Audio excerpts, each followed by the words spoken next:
ఓం నమో వెంకటేశాయ. లోకత్రయోపకరణ లోకత్రాసాపాకరణ గోవింద గోవింద. అదభ్రకరుణా వివృద్ధ అశుద్ధకరణా పినద్ధ గోవింద గోవింద. కదాను పశ్యేయమహంతవస్మితం సదానురాగం జితపద్మసంభవం తపోగణైః కర్మభిరాపనీయం శ్రుతేక్షితం మార్గమనుద్రవన్భోః అని జగజ్జన్మస్థితి లయ కారణమైన శ్రీనివాస పరమాత్ముని భక్తిగా ప్రార్థించుకుంటూ శ్రీశుకుల వారు ఉపదేశం చేసిన శ్రీమద్భాగవతం యొక్క అధ్యయన కార్యక్రమాన్ని ఈ సాయంకాల వేళ ప్రారంభించుకుందాము. ప్రారంభంలో యథాప్రకారం ప్రార్థనా శ్లోకాలను చదువుకుని ఈ కార్యక్రమానికి శుభారంభం చేసుకుందాం. ఓం నమో వెంకటేశాయ. శ్రీ గురు ప్రార్థనా. గురుర్బ్రహ్మా గురుర్విష్ణు గురుర్దేవో మహేశ్వరః. గురుః సాక్షాత్ పరం బ్రహ్మ తస్మై శ్రీ గురవే నమః. శ్రీనివాస ప్రార్థనా. వృషభాయతనేత్రాయ వృషదృగ్గోచరాయ చ వృషశైలనివాసాయ శ్రీనివాసాయ తే నమః. అథ సంకల్పః. శ్రీమదాదివరాహ క్షేత్రే విరాజమానస్య నిత్యశుద్ధ బుద్ధ ముక్త స్వభావస్య లీలాగృహీత విగ్రహస్య శ్రీ పద్మావతీ జానేః అనుగ్రహేణ అస్మాకం సర్వేషాం బుద్ధిశుద్ధ్యర్థం విద్యాభివృద్ధ్యర్థం భక్తిజ్ఞానవైరాగ్యాది తదనుకూల సర్వసంపత్సమృద్ధ్యర్థం శ్రీ పరమేశ్వర ప్రీత్యర్థం శ్రీమద్భాగవత పాఠం కరిష్యామహే. అస్య శ్రీమద్భాగవత స్తోత్ర మహామంత్రస్య నారద ఋషిః బృహతి ఛందః శ్రీకృష్ణః పరమాత్మా దేవతా బ్రహ్మ బీజం భక్తిశక్తిః జ్ఞానవైరాగ్యే కీలకం అస్మాకం శ్రీమద్భగవత్ ప్రసాద సిద్ధ్యర్థే పాఠే వినియోగః. ధ్యానం నారాయణామృతరసాఢ్యపయోదుహంతి తన్నామరూపశుభగానరవైశ్చలంతి వ్యాస ప్రసూత శుకగోపవరైర్లసంతి గాం కామదాం దుహత భాగవతం వదంతి. శ్రీ గురుభ్యో నమః. బ్రహ్మగారు చాలా రకాలుగా పరమాత్మను స్తుతి చేస్తూ వస్తున్నారు.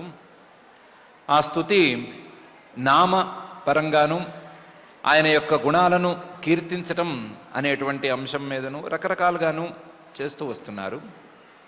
చేస్తూ ఆయన యొక్క నిద్రను ప్రత్యేకించి వర్ణించటానికి ఒక శ్లోకాన్ని వాడుతూ పరమాత్మ యొక్క నిద్రను ఆ శ్లోకంలో వర్ణిస్తూ నమస్కారం కూడా పై శ్లోకంలో చేసుకుంటున్నారు. యో విద్యయా అనుపహతోపి దశార్ధవృత్యా నిద్రామువాహ జఠరీకృత లోకయాత్ర అంతర్జలే అహి కశిపు స్పర్శానుకూలాం భీమోర్మిమాలిని జనస్య సుఖం వివృణ్వన్ అనేటువంటి శ్లోకంలో ఆ పరమాత్మ యహ అవిద్యయా అనుపహతోపి. అవిద్య అనేటువంటి మాయతో దెబ్బలు తినేటువంటి వాడు కాడు. సామాన్యమైన జీవులైతే కనుక ఆ మాయ కొట్టే దెబ్బలు తింటూనే ఉంటారు. మాయతో దెబ్బలు తింటూనే ఉండటం అనేది వాళ్ళ యొక్క స్వభావం. కానీ పరమాత్మ అలాంటి వాడు కాడు. అవిద్యయా అనుపహతోపి.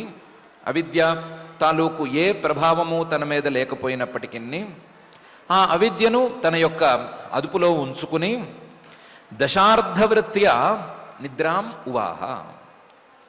ఆ అవిద్యకు ఉండేటువంటి 5 వృత్తులలో ఒక వృత్తిని ప్రస్తుతానికి నటించి చూపిస్తున్నాడు. అవిద్యకు ప్రధానంగా 5 వృత్తులున్నాయి అంటారు. దశ అర్ధం అంటే 10లో సగం 5. ఆ 5 వృత్తులు ప్రమాణ విపర్యయ వికల్ప నిద్రా స్మృతయ అనే యోగ సూత్రంలో ఉండేటువంటి వృత్తులు. ఆ అవిద్య యొక్క పరిణామాలు లేదా అవిద్య యొక్క మార్పులు. ఆ మార్పులలో ఒకటైనటువంటి నిద్రను ఇప్పటికి తీసుకుని నిద్రాం ఉవాహ, నిద్రపోతున్నట్లుగా నిద్రను భరిస్తున్నట్లుగా నటించి చూపిస్తున్నాడు. నిద్రాం ఉవాహ. ఆ వాస్తవానికి ఆయన యొక్క నిద్ర అంటే ఏంటి అంటే జఠరీకృత లోకయాత్ర. ఈ లోకంలో ఉండేటువంటి వస్తువులనన్నిటినీ కూడా, లోక వ్యవహారాలన్నిటినీ కూడా తన కడుపులోకి మింగేయటమే. ఈ జగత్తులో ఎవరూ కూడా వ్యవహారాలు చేయకుండా ఉండటమే ఆయన యొక్క నిద్ర అనే అర్థంలో చెప్పుకోవాలి. అలా జఠరీకృత లోకయాత్రగా మారి ఆ పరమాత్మ నిద్రను నటిస్తున్నాడు. ప్రపంచాన్ని నిద్రపుచ్చి తాను నిద్రపోతున్నట్లుగా చూపిస్తున్నాడు. నిద్రామువాహ జఠరీకృత లోకయాత్ర. ఈ నిద్రపోతున్నప్పుడు ఇంకొక విశేషాన్ని కూడా చూపిస్తున్నాడు. ఈ నిద్ర ఎక్కడ పోతున్నాడు? అంతర్జలే. ఆ ప్రళయకాలంలో ఎగిసి వచ్చినటువంటి నీటిలో నిద్రపోతున్నాడు. ఆ అంతర్జలంలో అహి కశిపు స్పర్శానుకూలాం. ఎక్కడ పడుకున్నాడు? పాము అనేటువంటి పక్క మీద పడుకున్నాడు. అహి కశిపు స్పర్శానుకూలాం. ఇలాంటి నిద్రను చూపిస్తూ అందులోనూ భీమోర్మిమాలిని, ప్రళయకాలంలోనే నీరు వచ్చేట్లయితే అది ఏ స్థాయిలో వస్తుంది? ఆ ప్రళయకాలంలో వచ్చేటువంటి వాయువు ఏమాత్రం వేగంగా వీస్తుంది? అంత వేగంగా వీచేటువంటి గాలికి ఆ ప్రళయకాలంలో ఉండేటువంటి నీరు ఎంతగా కదిలిపోతుంది. అలా కదిలిపోతూ ఉండేటువంటి నీటి మీద పాము అనేటువంటి ఒక పక్కని ఆదిశేష పర్యంకంలో ఆయన నిద్రపోతూ కనిపిస్తున్నాడు. నిద్రపోతున్నట్లుగా చూపిస్తున్నాడు. ఇలా చూపించడం ద్వారా ఏమని బోధిస్తున్నాడు అంటే జనస్య సుఖం వివృణ్వన్. మీరు పడుకోవాలి అంటే ఎంతెంత సామగ్రి కావాలి, ఎంత సుఖస్పర్శగా ఉండేటువంటి పక్కలు కావాలి, ఎంత ప్రశాంతమైన వాతావరణం కావాలి. గాలి ఎక్కువ వేచకూడదు, గాలి లేకుండా ఉండకూడదు, కదలకూడదు, శబ్దం రాకూడదు. ఇలాంటివి ఎన్నెన్నో నియమాలు ఉన్నాయి కదా. ఈ నియమాలేవీ లేకుండా కూడా నేను ఈ ప్రళయకాలపు గాలిలో, ఈ ప్రళయకాలపు నీటిలో, ఈ ప్రళయకాలపు గాలి వల్ల వచ్చేటువంటి ఈ అలలను కూడా తట్టుకుని ఆ అలల మీద పడక కిందకు లెక్కలోకి రానటువంటి పాము మీద పడుకుని చూపిస్తున్నాను కదా. మరి నిద్ర అనేది గనక సుఖానికి ఇంకొక ప్రత్యామ్నాయం అయ్యే మాట అయితే, సుఖం కోసం నిద్రపోయే మాట అయితే, ఆ నిద్రను నేను ఇలా కూడా పోగలుగుతున్నాను కదా, ఇలా కూడా నిద్రపోయి చూపిస్తున్నాను కదా. అంటే సాధనాలతో వచ్చేది ఏది సుఖం కాదు. సాధనాల కోసం చేసే ప్రయత్నం సుఖాన్ని ఎప్పటికీ తేదు. సాధనాలతో సంబంధం లేనటువంటి శాశ్వతమైనటువంటి సుఖమే అసలు సుఖం. ఆ సుఖం నాకు ఉంది కాబట్టి, నేను ఆ సుఖస్వరూపుడిని కాబట్టి ఇలాంటి కష్టమైనటువంటి పరిస్థితుల్లో కూడా హాయిగా నిద్రపోతున్నట్లుగా సుఖంగా ఉన్నాను అని జనస్య సుఖం వివృణ్వన్ ఆయన నిద్రను నటిస్తున్నాడు. చివరికి ఆయన నిద్రపోవటం కూడా ఒక పాఠమే. ఆయన నిద్రపోతున్నాడు అంటే కూడా ఎవరికో ఒకరికి ఏదో ఒక ఉపదేశం చేస్తున్నట్లే ఆ ఉపదేశాన్ని అర్థం చేసుకున్న వాడికి చాలా ఎక్కువగానే అందుతుంది. అలాంటి గొప్ప వ్యవహారం కలిగినటువంటి ఆ పరమాత్మకు నమస్కారము. ఎలాంటి గొప్ప వ్యవహారం! ఈ ప్రపంచం మొత్తాన్ని తనలోకి మింగేయటమే తన నిద్ర. కానీ ఆ నిద్రాకాలంలో ఉండేటువంటి వ్యవహారాలన్నీ చూసుకున్నా సరే అసలు సుఖం అంటే ఏమిటి, సుఖం బయట ఉందా లోపల ఉందా అనేటువంటి పాఠం జరిగే తీరులో ఆ నిద్ర, ఆ వ్యవహారం అనేటువంటి రీతిలో ఆయనున్నాడు. అలాంటి గొప్ప పరమాత్మకు నమస్కారము అని బ్రహ్మగారు యో విద్యయా అనుపహతోపి దశార్ధవృత్యా నిద్రామువాహ జఠరీకృత లోకయాత్ర అంతర్జలే అహి కశిపు స్పర్శానుకూలాం భీమోర్మిమాలిని జనస్య సుఖం వివృణ్వన్ అనే ఈ శ్లోకంలో అంటున్నారు. ఏమోనండి, ఆయన్ని ఎంత చెప్పినా, ఆయన గురించి ఎంత చెప్పినా, ఆయన్ని ఎంత పొగిడినా సరే చాలటం లేదు. ఆయనతో మాట్లాడుకోవాలి, నా పొగడ్తలని ఆయనకు వినిపించాలి అనేటువంటి కోరిక తీరటం లేదు. ఆ కోరిక తీర్చుకోవటానికైనా సరే కొన్ని శ్లోకాలు వాడుకోవలసిందే అని పై శ్లోకంలో ఎన్నాభిపద్మభవనాదహమాసమీడ్య లోకత్రయోపకరణో యదనుగ్రహేణ తస్మై నమస్త ఉదరస్థ భవాయ యోగ నిద్రావసాన వికసన్ నళినేక్షణాయ అనేటువంటి శ్లోకంలో తన యొక్క భావాల్ని పరమాత్మకు చెప్పి వినిపిస్తున్నారు. అంటున్నారు, ఎన్నాభిపద్మభవనాత్ అహమాసం. నీ నాభి, ఆ నాభిలో ఒక పద్మం, ఆ పద్మం అనేది నాకు భవనం, ఆ భవనం నుండి నేను పుట్టుకొచ్చాను. ఎన్నాభి పద్మ భవనాత్ అహం ఆసం. ఇప్పుడు ఇద్దరు ఉన్నాము. ఈ ఇద్దరిలో నాకు నీకు ఉండే తేడా ఏంటి అంటే, నీవు ఈడ్య, నీవు స్తుతి చేయటానికి యోగ్యుడైనటువంటి వాడివి. స్తుతి చేస్తే నిన్నే చేయాలి, నేను స్తుతి చేసుకుని ఊరుకోవాలి. ఎందుకంటే అందరికంటే నేను గొప్ప లెక్క. ఎందుకంటే లోకాలన్నిటినీ సృష్టి చేసేది, చేయబోయేది నేనే. లోకాలన్నిటినీ సృష్టి చేయబోయే లేదా చేసేటువంటి నన్నే సృష్టి చేసిన వాడివి. నువ్వు అందరికంటే గొప్ప అని వేరే విడిగా చెప్పుకోనక్కర్లేదు. అందరికంటే గొప్పవాడివి నువ్వే కాబట్టి నీవు మాత్రమే స్తుతికి అర్హుడివి, నేను స్తుతి చేయటానికి అర్హుడిని. ఈడ్య, నిన్ను మాత్రమే స్తుతి చేయాలి, వేరెవరు స్తుతికి అర్హులు కారు.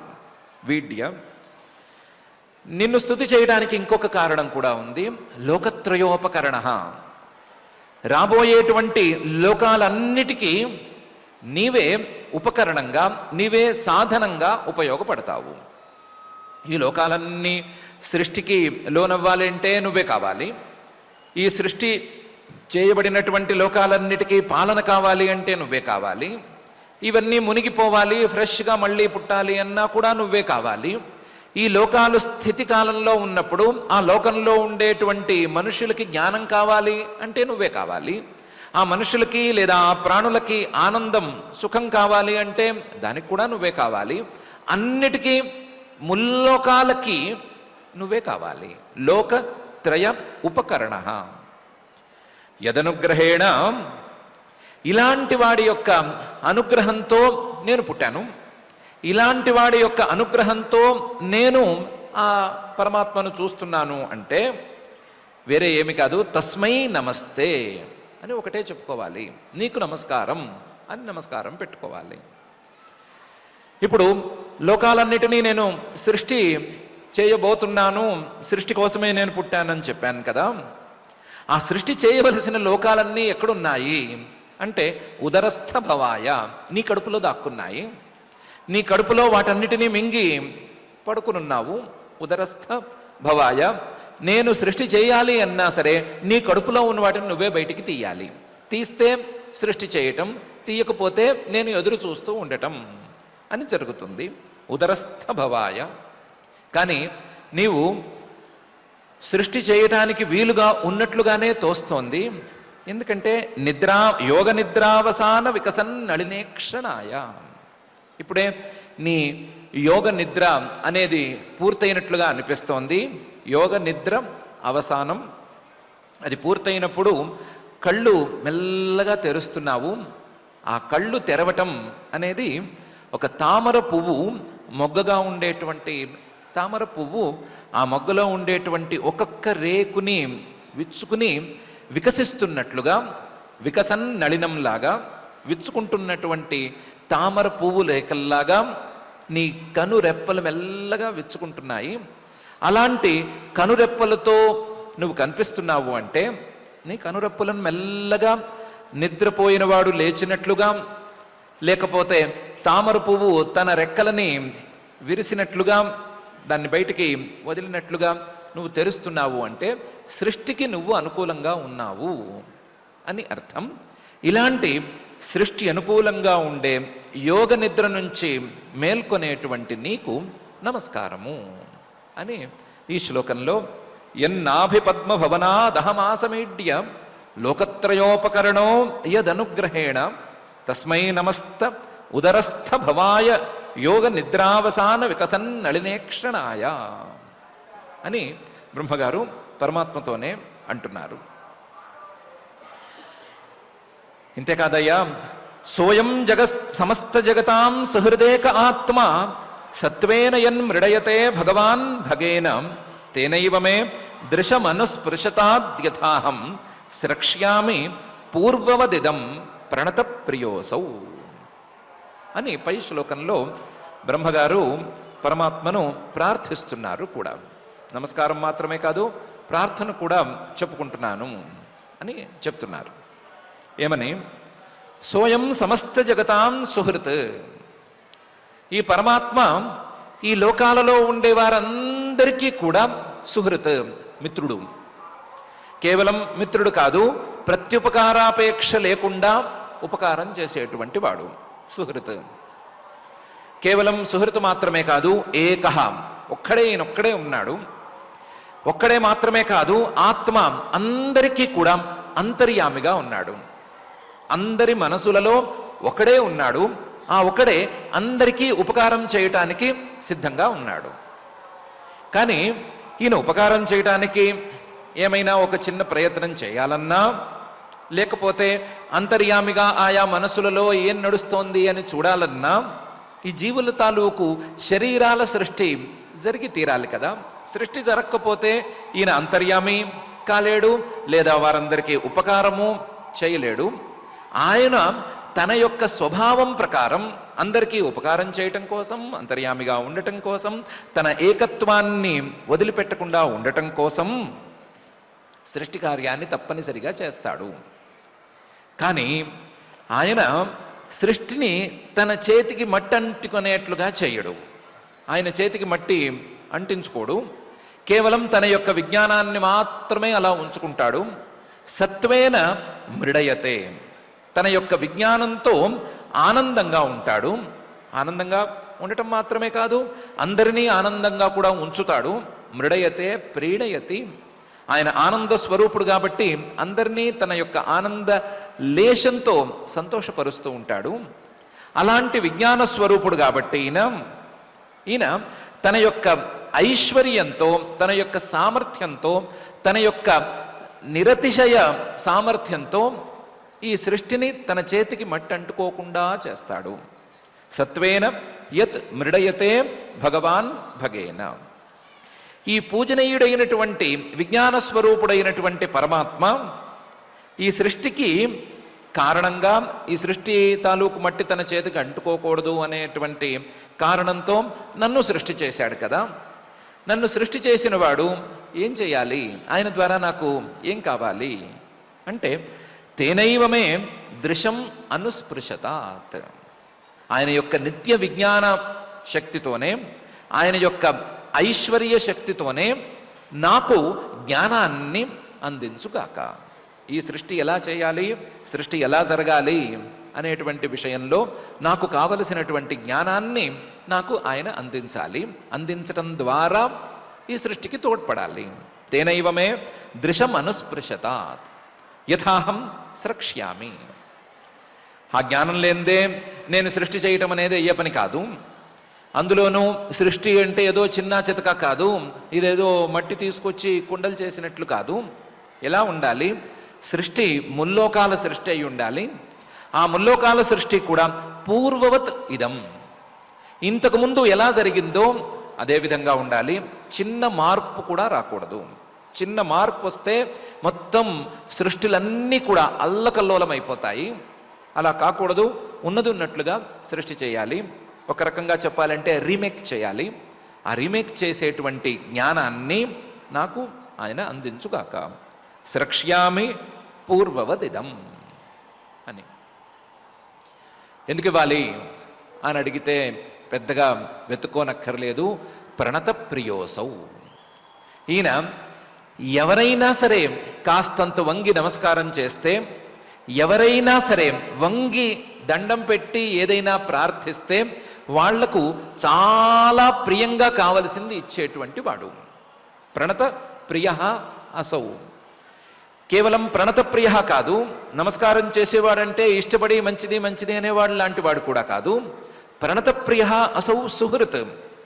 ఎవరైనా వంగి దండం పెట్టే మాట అయితే, ఆ వంగి దండం పెట్టి ఏదైనా కోరిక కోరుకునే మాట అయితే ఆ కోరికను ప్రత్యుపకారాపేక్ష లేకుండా తీర్చేటువంటి వాడు. నేనా ఇప్పుడు దండం పెడుతూనే ఉన్నాను, ఇన్ని శ్లోకాలుగా దండం పెడుతూనే ఉన్నాను. ఆయన ప్రణతప్రియుడు, పైగా సుహృత్ కాబట్టి నాకు కావలసినటువంటి సృష్టి జ్ఞానాన్ని ఆయన అందించాలి అని బ్రహ్మగారు సోయం సమస్త జగతాం సుహృదేక ఆత్మ సత్వేన యన్ మృడయతే భగవాన్ భగేన తేనైవ మే దృశమనుస్పృశతాద్ యథాహం స్రక్ష్యామి పూర్వవదిదం ప్రణత ప్రియోసౌ అని అంటున్నారు. ఆ పరమాత్మ అందరికీ స్నేహితుడు. ఆ పరమాత్మ ఒక్కడే ఉన్నాడు. ఆ పరమాత్మ సర్వాంతర్యామి. ఆ పరమాత్మ నిత్య విజ్ఞాన స్వరూపుడు. ఆ పరమాత్మ నిత్యానందమం లేదా శాశ్వతమైనటువంటి సుఖం అనే స్వరూపం కలిగినటువంటి వాడు. ఆ పరమాత్మ ఎవరు వంగి దండం పెట్టినా సరే వారు కోరుకున్నటువంటి కోరికను తీర్చేటువంటి వాడు అనేటువంటి అంశాలను చెబుతూనే తనకు కావలసినటువంటి సృష్టి విజ్ఞానాన్ని, అందులోనూ యథాపూర్వం ఇంతకుముందు ఎలా జరిగిందో అదేవిధంగా చేయవలసినటువంటి సృష్టి తాలూకు విజ్ఞానాన్ని బ్రహ్మగారు ఈ శ్లోకంలో ప్రార్థిస్తున్నారు.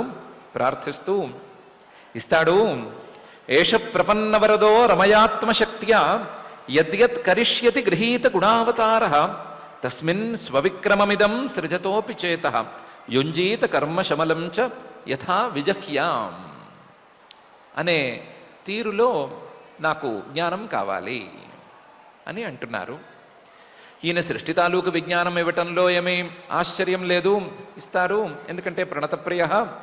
నేనా ప్రణత వినయంగా ప్రణామం చేసుకున్న వాడినే, విజ్ఞానం ఇవ్వటంలో పెద్ద కష్టం లేదు. కానీ ఆ విజ్ఞానం కూడా చాలా విశేషంగా నాకు కావాలి అని అంటున్నారు. ఎందుకు ఆయన ఇస్తాడు అంటే ఏష ప్రపన్న వరద. ప్రపన్న ఎవరైనా సరే ఆయన్ను చేరితే, ఆయన్ని భక్తిగా ప్రార్థిస్తే వాళ్లకు కావలసినటువంటి వరాలను ఇచ్చేవాడు. వారు కోరిన కోరికలన్నిటినీ ప్రసాదించేవాడు. ప్రపన్న వరద. ఇంతేకాదు రమయా ఆత్మశక్తిగా ఆయన తన యొక్క లక్ష్మీదేవి అనేటువంటి సగుణ రూపంతో కలిసి ఉన్నాడు. సగుణమైనటువంటి మరొక శక్తితో కలిసి ఉన్నాడు, లేదా మాయాశక్తితో కూడి ఉన్నాడు. ఈ మాయాశక్తితో కలిసినటువంటి ఈ పరమాత్మ చాలా చేస్తాడు. యద్యత్ కరిష్యతి, ఏవేవో చేస్తాడు. అందులోనూ గృహీత గుణావతార, ఎన్నెన్నో గుణాలను, దయా వాత్సల్యం లాంటి గుణాలను ఎన్నిటినో అంగీకరించి వాటితో ఎన్నెన్నో అవతారాలను ఈయన ఆల్రెడీ తీసేసుకున్నాడు. కొన్ని అవతారాలను రాబోయే సృష్టిలో తీసుకోబోతున్నాడు. ఆ తీసుకున్నటువంటి అవతారాలలో, తాను గ్రహించినటువంటి అవతారాలలో ఎన్నెన్నో పనులు చేయబోతున్నాడు. ఆ చేయబోయేటువంటి పనుల తాలూకు విజ్ఞానం నాకు సరిగ్గా కావాలి. కేవలం ఈయన కనిపించేటువంటి ఈ రూపం మాత్రమే కాదు, ఈయన తీసుకునేటువంటి రాబోయే కాలంలో తీసుకోబోయేటువంటి రూపాల తాలూకు జ్ఞానం మాత్రమే కాదు, ఆ రూపాలతో ఆయన ఏమేం చేస్తున్నాడు అని కూడా నాకు కావాలి. ప్రపన్నవరద కాబట్టి జ్ఞాన సామాన్యాన్ని ఇచ్చేయటం, సృష్టికి సంబంధించిన జ్ఞానం ఇచ్చేయటం వరకు సరిపోదు. ఆయన ఏం చేస్తున్నాడు, ఆయన అవతారాలేంటి, ఆ అవతారాలలో ఆయన కర్మలేంటి, ఆ కర్మల తాలూకు తాత్పర్యాలేంటి, అవన్నీ కూడా నాకు తెలియాలి. యద్యత్ కరిష్యతి గృహీత గుణావతార. ఆయన ఎన్నెన్నో పనులు చేసుకుంటాడు, నీకెందుకు? ఆయన ఏదో చేశాడు, చేసిన తాలూకు తాత్పర్యం నీకెందుకు అని అడిగితే కాదు. ఆయన తస్మిన్ స్వవిక్రమమిదం, ఆయన ఏం చేసినా సరే తన యొక్క బ్రాండు లేదా తన యొక్క ముద్ర ఒకటి అందులో ఉండేటట్లు చూసుకుంటాడు. స్వవిక్రమం, తన యొక్క స్వభావం అందులో ప్రతిబింబించేటట్లుగానే ఆయన ప్రతి పని ఉంటుంది. ఆయన స్వభావం ఏమిటి అంటే, ఏం చేసినా, ఏ అవతారంలో ఉన్నా ఆ అవతారంతోనూ ఆ కర్మలతోనూ సంబంధం లేకుండా ఉండటం, అసంగంగా ఉండటం అనేది ఆయన యొక్క స్వభావం. ఆ అసంగంగా ఉండేటువంటి స్వభావం, స్వవిక్రమం, ప్రతి పనిలోనూ ఆయన చూపిస్తాడు కాబట్టి దాన్ని ఆయన పనులలో చూసుకుని నేను కూడా నేర్చుకుని తస్మిన్ సృజతోపి చేతః యుంజీత, ఈ సృష్టి కార్యంలో నిమగ్నమైనటువంటి నాకు కూడా ఆయన అలాంటి జ్ఞానమే గనక ఇచ్చినట్లయితే, సృజతోపి చేతః యది యుంజీత, అప్పుడు కర్మశమలం యథా విజహ్యాం తథా అహం భవేయం. ఈ నేను చేయబోయేటువంటి ఈ సృష్టి తాలూకు సంగం లేదా ఈ సృష్టికి కర్తను నేను అనేటువంటి భావం నన్ను తాకకుండా నేను జాగ్రత్త పడేందుకు ఛాన్స్ ఉంటుంది. ఆయన ఏ పని చేసినా అసంగంగా చేస్తున్నాడు, ఏ పని చేసినా నేను కర్తను కాదు అనేటువంటి భావనతో చేస్తున్నాడు. అది గనక నేను సరిగ్గా చూసి నేర్చుకున్నట్లయితే, ఆయన క్రియలలో ఆయన చేసే విధానాలు ఎలా ఉన్నాయి అని నేను అర్థం చేసుకున్నట్లయితే, నేను కూడా అలాగే సంగం లేకుండా ఈ సృష్టి కార్యంలో నిమగ్నం అవటానికి అవకాశం ఉంటుంది. అలాంటి జ్ఞానం నాకు ఆయన ప్రసాదించాలి. సృష్టి జ్ఞానం మాత్రమే కాదు, ఆయన చేయబోయేటువంటి అవతారాల తాలూకు క్రియల జ్ఞానం మాత్రమే కాదు, ఆ క్రియల తాలూకు తాత్పర్యం కూడా కాదు, ఆ క్రియలలో అతి ముఖ్యమైనటువంటి అసంగత్వం అనేటువంటి అంశం మీద కూడా నాకు ఆయన జ్ఞానాన్ని ప్రసాదించాలి. ఆ ప్రసాదించినటువంటి జ్ఞానంతో నేను ఈ సృష్టి కార్యాన్ని జరిపించాలి అని బ్రహ్మగారు ఏష ప్రపన్నవరదో రమయాత్మశక్త్యా యద్యత్ కరిష్యతి గృహీత గుణావతారః తస్మిన్ స్వవిక్రమమిదం సృజతోపి చేతః యుంజీత కర్మశమలం చ యథా విజహ్యాం అని ఈ శ్లోకంలో పరమాత్మను ప్రార్థించుకుంటున్నారు. ఎందుకో పరమాత్మ యొక్క ఈ సగుణ రూపం మీద బ్రహ్మగారికి ఆ తనివి తీరటం లేదు. తీరక నాభిహృదాదిహ సతోంభస యస్య పుంసః విజ్ఞానశక్తిరహమాసమనంతశక్తే రూపం విచిత్రమిదమస్య వివృణ్వతో మే మా రీరిషిష్ట నిగమస్య గిరాం విసర్గః అనే శ్లోకంలో ఆ సగుణ రూపం గురించి, తాను చూస్తున్నటువంటి తననే పుట్టించినటువంటి ఆ సగుణ రూపం గురించి మరొకసారి చాలా అందంగా చెప్పుకుంటున్నారు, భక్తిగాను చెప్తున్నారు. ఏమని? నాభిహృదాత్ ఇహ సతోంభసి యస్య పుంసః విజ్ఞానశక్తి అహమాసం. ఆ పరమాత్మ అనంత శక్తి, అనంతమైనటువంటి శక్తులు కలిగినటువంటి వాడు, అనంతమైన శక్తులు కలిగినటువంటి మాయనే సాధనంగా చేసుకున్నవాడు. అలాంటి అనంత శక్తిగా ఉండేటువంటి ఆ పరమాత్మ నుండి, ఆ పరమాత్మ తాలూకు ఒక సగుణ రూపం ఉంటే, ఆ సగుణ రూపంలో ఆయన యొక్క శరీరంలో ఒక పెద్ద బొడ్డు ఉంది. ఎంత బొడ్డు అంటే నాభి హ్రదం, ఒక పెద్ద మడుగులాంటి బొడ్డది. ఆ మడుగులాంటి బొడ్డు నుంచి నాభిహృదాత్ అహం ఆసం, ఆ బొడ్డు నుంచి ఒక తామర పువ్వు, ఒకే ఒక తామర పువ్వు పుట్టుకొచ్చింది. ఆ తామర పువ్వులోంచి నేను పుట్టుకొచ్చాను. ఆశ్చర్యం, ఈ నారాయణుడు పడుకున్నవాడు, ఈయన నీళ్ళలోనే ఉన్నాడు. ఈయన బొడ్డ పెద్ద మడుగులాగా ఉంది, ఆ మడుగులోనూ నీరే ఉంది. ఆ నీటిలోంచి మాత్రమే ఈ తామర పువ్వు అనేది పుట్టుకొచ్చింది. నీటిలోంచి తామర పుట్టుకొచ్చే మాట అయితే ఎక్కడి నుంచైనా రావాలి, అలా రాలేదు. నీటిలో పడుకుని ఉన్నటువంటి శ్రీమన్నారాయణమూర్తి తాలూకు శరీరంలో ఉండే బొడ్డు నుంచి మాత్రమే పుట్టుకొచ్చింది. నాభిహృదాత్ ఇహ సతః అంభసి యస్య పుంసః. ఇక్కడి నుంచి పుట్టుకొచ్చినటువంటి నేను ఏ అధికారంలో ఉన్నాను అని నాకే తెలిసిపోతోంది. నా పనులేంటి అని తెలిసిపోతోంది. ఏమని తెలుస్తోంది? ఈ సృష్టి చేయటం అనేది ఒక బాధ్యత అయితే, ఇంకొక బాధ్యత విజ్ఞాన శక్తి అహం. అంతఃకరణం మానవుల తాలూకు మనస్సును 4 భాగాలు చేస్తే, ఆ 4 భాగాలలో ఒక భాగం పేరు చిత్తం అనేటువంటి భాగం. ఆ చిత్తం అనేటువంటి భాగానికి విజ్ఞాన శక్తి ఎక్కువగా ఉండే, స్మరణ శక్తి ఎక్కువగా ఉండేటువంటి ఆ భాగానికి నేను అధిష్టాన దేవతని. విజ్ఞానాలను అందించే, స్మరణాలను అందించేటువంటి బాధ్యత, పెద్ద బాధ్యత కూడా నా మీద ఉంది. ఇలాంటి బాధ్యత కలిగినటువంటి నేను ఈ పద్మం నుంచి పుట్టుకొచ్చాను. నాభిహృదాత్ ఇహ సతః అంభసి యస్య పుంసః విజ్ఞానశక్తి అహమాసం అనంతశక్తే. కానీ ఎవరూ గమనించటం లేదు, రూపం విచిత్రమిదం. ఈ రూపం చాలా విచిత్రంగా ఉంది. ఇంత ప్రళయకాలంలో వచ్చినటువంటి నీటిలో ఏ వస్తువు లేనప్పుడు ఈయన మాత్రమే ఇలా పడుకున్నాడు. ఏ శరీరము కనిపించనప్పుడు ఈయన యొక్క ఈ సహస్ర శీర్ష పురుష, సహస్రాక్ష, సహస్రపాత్ అనేటువంటి రూపం మాత్రమే వేల కొద్ది బాహువులతో, వేల కొద్ది తలకాయలతో, వేల కొద్ది కాళ్ళు, చేతులు, ఉదరాలు అన్నీ ఉండి ఎలా కనిపిస్తున్నాయి. ఆ కనిపిస్తున్నటువంటి రూపంలో ఒక నాభి, ఆ నాభి నుండి ఒక పద్మం, పద్మం నుండి నేను అనేది ఎలా పుట్టుకొచ్చాయి. ఒకవేళ గనక శరీరమే కావాలి అంటే దానికి ఎన్నెన్నో భూతాలు కావాలి. జలం కావాలి, పృథివీ కావాలి, తేజస్సు కావాలి. ఇవేవి కనిపించటం లేదు.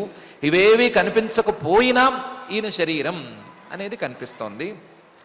చూడ్డానికి చాలా విచిత్రంగా అనిపిస్తోంది. ఆలోచించిన చాలా ప్రశ్నలకు సమాధానం లేనట్లుగా ఈయన శరీరం ఉంది.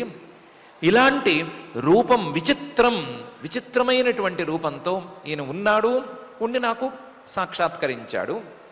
ఈ సాక్షాత్కరించిన వాడిని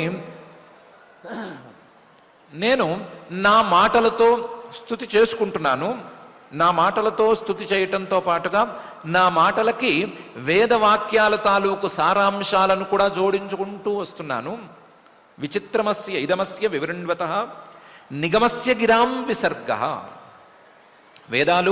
వేదాల యొక్క సారాంశాలు, ఆ సారాంశాలన్నిటినీ కలిపి నేను నా మాటలను బయటికి నెడుతున్నాను, లేదా ఆ అక్షరాలను, శబ్దాలను ఉచ్చరిస్తున్నాను. ఈ విచిత్రమైనటువంటి రూపం తాలూకు శబ్దాలను ఉచ్చరించటం అనేది నాకు అమితమైనటువంటి ఆనందాన్ని కలిగిస్తోంది.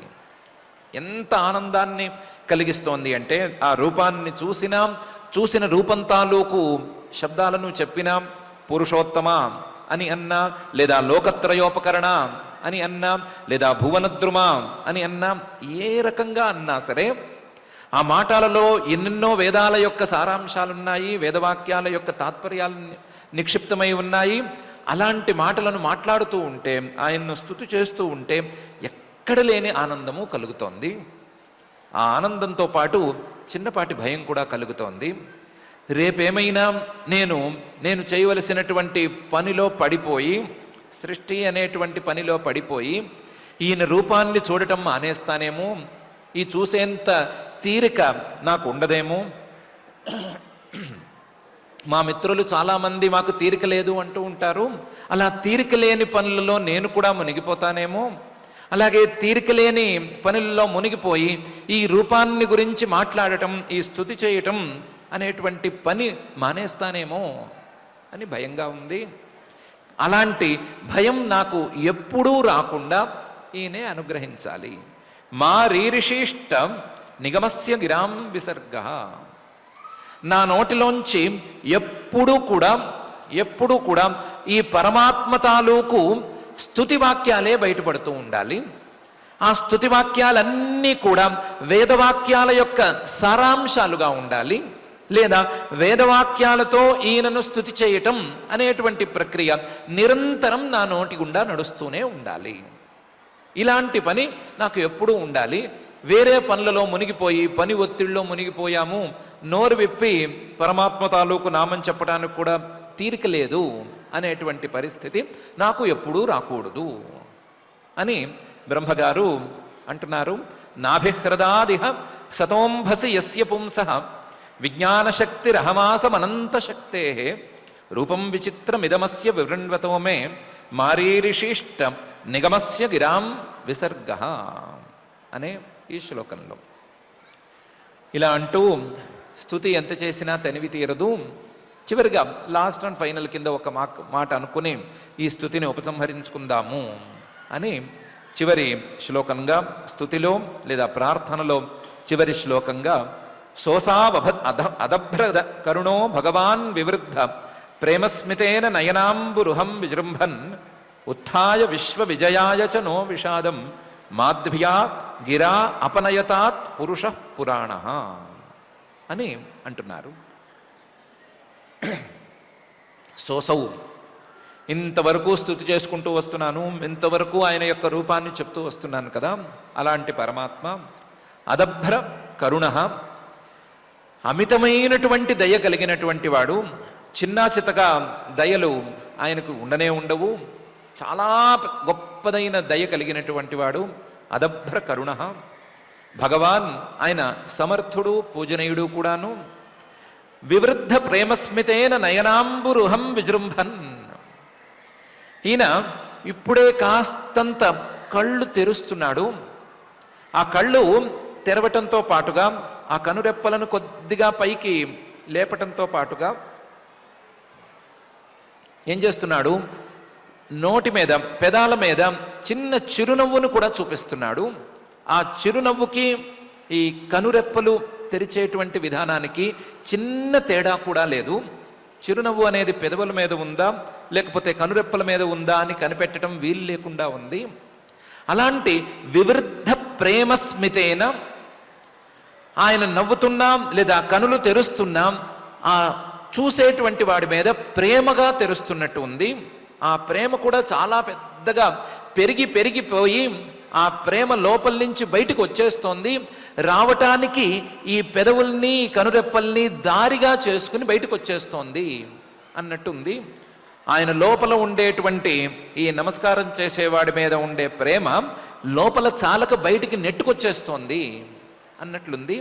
వివృద్ధ ప్రేమ స్మితేన నయనాంబురుహం విజృంభన్, ఆయన తన తామర రేకుల లాంటి కనురెప్పల్ని ఇలా ఇలా తెరుస్తున్నాడు.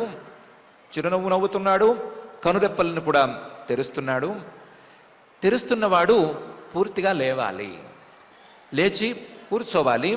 ఉత్థాయ విశ్వ విజయాయచ, ఈ ప్రపంచాన్ని మొత్తాన్ని గెలవటానికి, అలాగే ఈ ప్రపంచం యొక్క సృష్టి నడవటానికి కూడా, విశ్వం అనేది పుట్టాలి కదా, ఆ పుట్టడం కోసం విశ్వ విజయాయచ నో విషాదం అపనయతాత్, ఎలా ఈ లోక సృష్టి చేయాలి అనేటువంటి విషాదం, సందేహం నన్ను వదిలిపెట్టడం లేదు కదా, ఈ సందేహాన్ని ఆయన పోగొట్టాలి.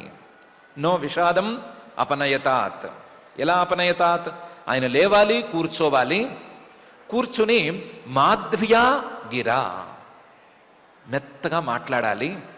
ఆయన ఏం మాట్లాడినా తీయగా ఉంటుంది కదా, ఆ తీయటి మాటలతో నాకు ఉండేటువంటి ఈ విషాదాన్ని పోగొట్టాలి.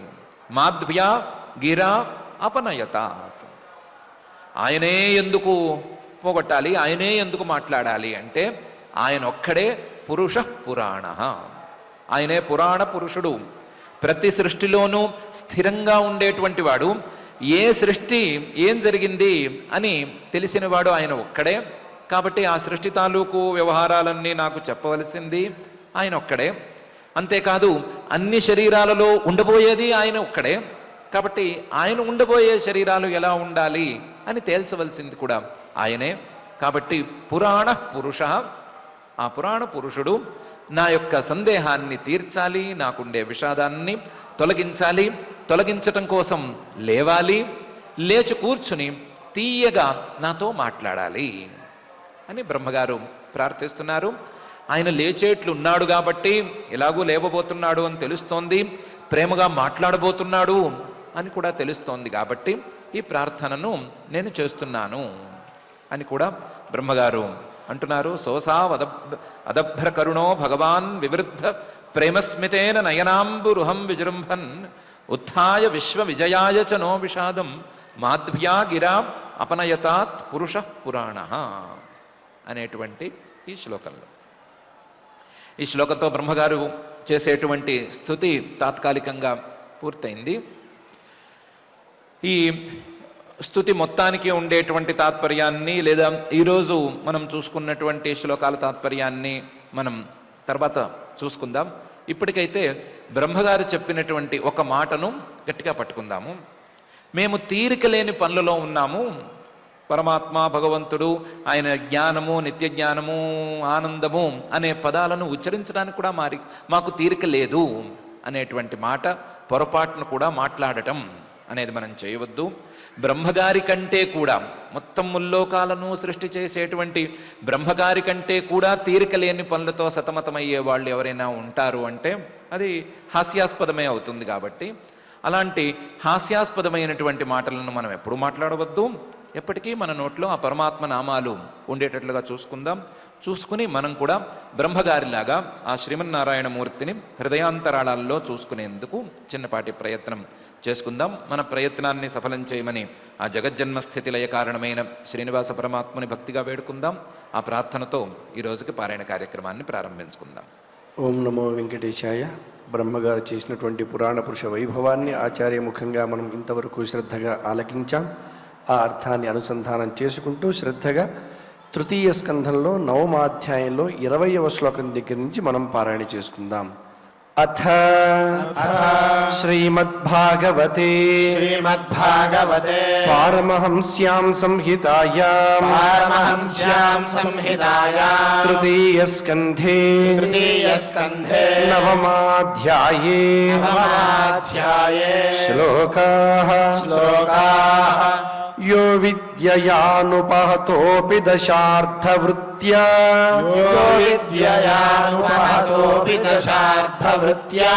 నిద్రామువాహ జఠరీకృతలోకయాత్రః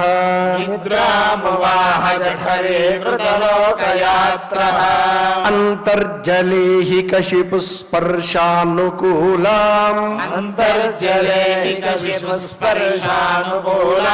భీమోర్మిమాలిని జనస్య సుఖం వివృణ్వన్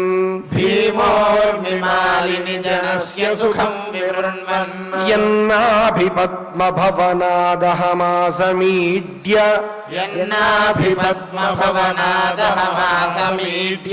లోకత్రయోపకరణో యదనుగ్రహేణ యన్నాభిపద్మభవనాదహమాసమీడ్య లోకత్రయోపకరణో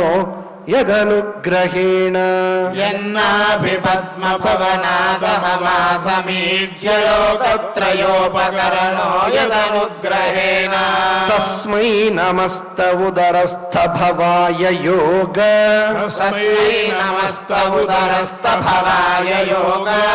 నిద్రావసాన వికసన్నలినే క్షణాయ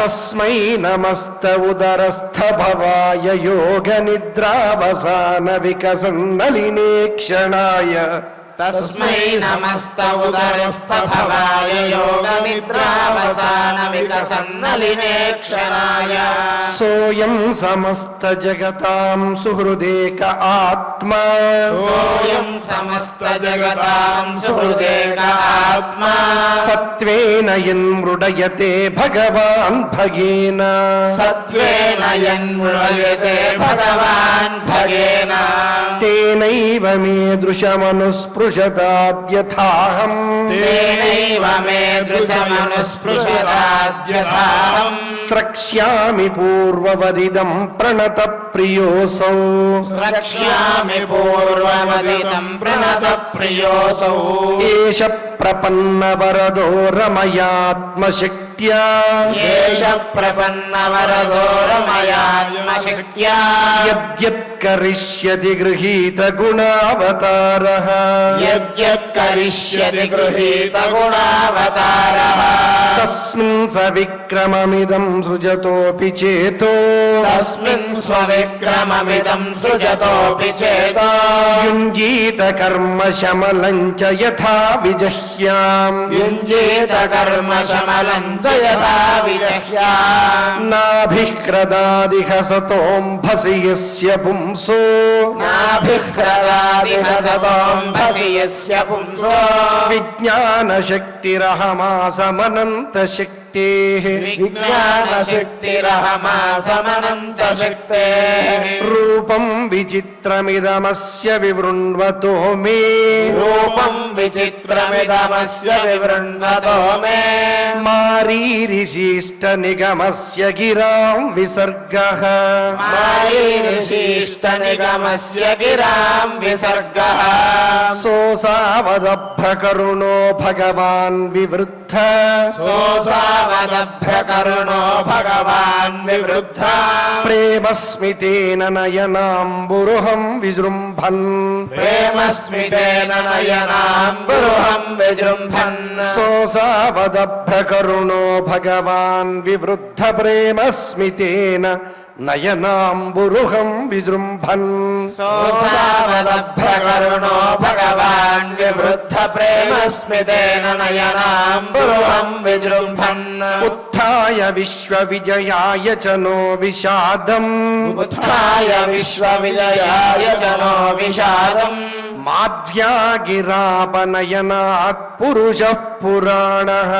माध्यागिरापनयनात् पुरुषः पुराणः इति इति श्रीमद्भागवते श्रीमद्भागवते पारमहंस्यां संहितायां पारमहंस्यां संहितायां तृतीयस्कन्धे तृतीयस्कन्धे नवमाध्याये श्लोकाः యథా ప్రకారం క్షమా ప్రార్థన దగ్గర నుంచి మంగళాంతం వరకు శ్రద్ధగా భక్తితో పఠిద్దాం. అథ క్షమా ప్రార్థన యదక్షరపదభ్రష్టం మాత్రాహీనం చ యద్భవేత్ తత్సర్వం క్షమ్యతాం దేవ నారాయణ నమోస్తుతే. అథ భగవత్సమర్పణం కాయేన వాచా మనసేంద్రియైర్వా బుద్ధ్యాత్మనా వా ప్రకృతే స్వభావాత్ కరోమి యద్యత్ సకలం పరస్మై నారాయణాయేతి సమర్పయామి. అథ లోకక్షేమ ప్రార్థనా సర్వే భవంతు సుఖినః సర్వే సంతు నిరామయాః సర్వే భద్రాణి పశ్యంతు మా కశ్చిద్ దుఃఖభాగ్ భవేత్. అథ మంగళం శ్రియకాంతాయ కళ్యాణ నిధయేర్థినాం శ్రీవేంకట నివాసాయ శ్రీనివాసాయ మంగళం.